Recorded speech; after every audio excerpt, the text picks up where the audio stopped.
In this video, I'll give an introduction to the assessment data template that's available for you to collect your key assessment data for your program outcomes. This first page is just a summary page that will show all of the summary information for your key assessments for your different outcomes. You'll notice on the left-hand side there are some plus symbols that you can click on to expand the rows in this template to see the information on your key assessments. Also, there are hyperlinks that I can click on to jump to the different pages. So for example, on outcome 1, and you'll notice as I hover over that, there's a comment that says click link to see outcome details. So if I click on that link, that'll jump to the outcomes page where I can enter the title and the description for each of the outcomes. Once I'm done with that, I can click on the link that says back to summary, and it'll take me back to this summary page. The same is true for these key assessment titles. So we have outcome 1, key assessment 1, key assessment 2, and so on. If I were to click on this link, Key Assessment 1, it'll take me to the page where I can enter the information for this key assessment. There are several fields here that I can fill in. The first one, I can just enter a name. So perhaps this is a final exam, let's say, in a particular course. So I can enter a name and then also a description. So maybe I want to describe what information this particular exam covers or other information. The next section is where I select the scale that the scores will be read in as.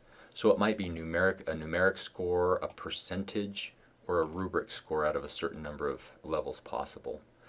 Let's say for this final exam that it's a numeric score out of 100 points possible that I'll read in. The next section is where I can define the thresholds for the different performance levels that have been recommended by the university. So we have distinguished performance, proficient, developing, and unsatisfactory. And I can just enter the thresholds that I want to define for those different performance levels.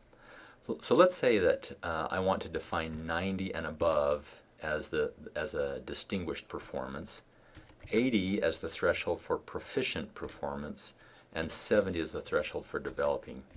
Then anything less than 70 will be in the unsatisfactory category. So once I have this set up, I have all of the basic information for this key assessment set up. Now I'll scroll over to this second part of this page that is where I can enter the results for this key assessment.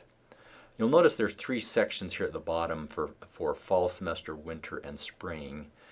And this template includes up to 5 sections of this course for each semester that I can enter data in. If I had more sections than that, then we'd have to go in and add additional columns for the additional sections.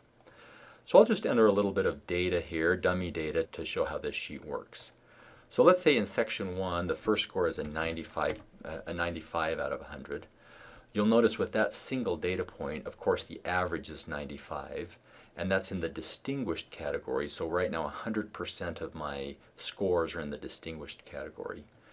You can see that there's 2 charts that are being built as I enter this data. One is just for the average scores, and one will show the percentage of the scores that are in the 4 different categories: distinguished, proficient, developing, and unsatisfactory. So as I enter additional points here, so let's enter one that's in the proficient category. I now have 50-50 on the percentage in those 2 different categories. I'll enter one in the developing and one in the unsatisfactory. So you can just see that just updates as you enter these scores. And of course these charts also are updating to show the percentage of students or the percentage of scores that are falling into the different categories, as well as the overall average on this key assessment. Now it's likely that you won't enter this assessment data by hand. You'll probably have the data someplace else where you will copy and paste it into this spreadsheet. So I'll go ahead and hop over to a spreadsheet that has some dummy data in it. And I'm going to just select this data and copy it, and then I'll hop back over here to my Excel sheet and I can just paste in the values for this data. I'll also enter some in winter semester, some of this data, and some in spring semester, just to give an idea for what the overall chart would look like when you have data for all 3 semesters. So again, we can see that we have an average for each semester and then the average for the year and the percentage of students or the percentage of scores in each of the different categories. And this information is reflected in these 2 charts. Now the information for the year, the average and then the percentage in the 4 different categories will be pulled back into the summary sheet. So if I scroll over here and click on the Back to Summary link, we'll see that for this key assessment, that information has been pulled in. So for Outcome 1, Key Assessment 1, we can see that that was a numeric scale out of 100 points possible, and that the average score was a 74.29, and then these are the percentages in the different performance levels or the performance categories.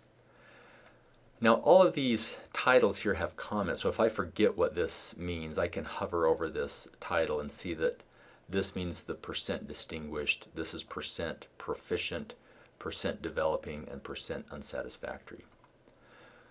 Okay, now I can go ahead and enter some additional data for these other key assessments. I've already got a sheet where I've entered a bunch of data for these other key assessments that I'll hop over to that sheet now just to show you kind of the information and how it would appear if you had lots of different types of key assessments. So in this example, I have a couple of numeric key assessments with different points possible on each of them. I've got a couple of rubric scores out of different scales and a percentage scores. So you can mix and match whatever scale these key assessments are coming in. You can go ahead and define those. Now on the average score, if I hover over that, you'll see the note says this excludes rubric scores. So clearly when I average my scores together, I would not want to include the rubric scores because those are simply on a different scale. But I could average the numeric and the percentage scores, or those key assessments that have those scales. I could certainly average those together. So that's what this average score is everything except the rubric scores. Now again, if we click on one of these links, I can see the details for this key assessment. So this one is for a written report in a particular course. The scale is rubric out of 5 levels possible. In this case, I defined 4 as the threshold for distinguished performance. So that would mean if somebody got a 4 or a 5 on that assignment using the rubric, that would be in the distinguished category. 3 is proficient, 2 is developing, and then less than 2, which in this case is 1, would be in the unsatisfactory. Also, I've got some dummy data here for each of the 3 semesters, and you can see the average scores for each of the semesters and then the percentage of students or the percentage of scores that are in those different performance levels as I have defined them. So again, when I come back to the summary page, I can see all of that information here. Now when I look over on this side with the performance levels, this really is comparing apples to apples because I have established the threshold for those 4 different levels.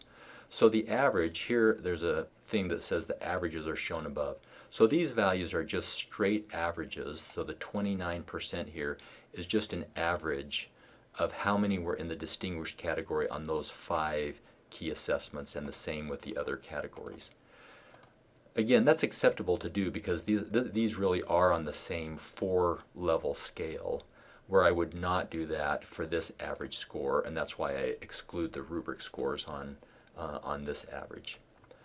Now again, I can do that for for all of my different outcomes. I can pull in the different key assessments for each of these outcomes and expand and collapse those rows and look at the information as I need to. Now on outcome 4 here, I just defined rubric values for my key assessments. So there's no average score here since I'm excluding rubric scores from this particular average. But I do have average scores here on the 4-level scale. Now if I scroll down to the bottom, I've got 2 graphs here that I can look at. One is the results by average score that just shows for all of my outcomes what the average score was. Of course, I didn't have an average score for outcome 4 because that was all rubric data. And outcome 7 and 8 I didn't use. Of course, you don't have to use all of the available options or space that's in the template here. So this will show me my average results for each of my outcomes, and then here I can see the percentage in all of the different categories for each of my outcomes. So that's an introduction to the assessment data template. I hope that you find it useful.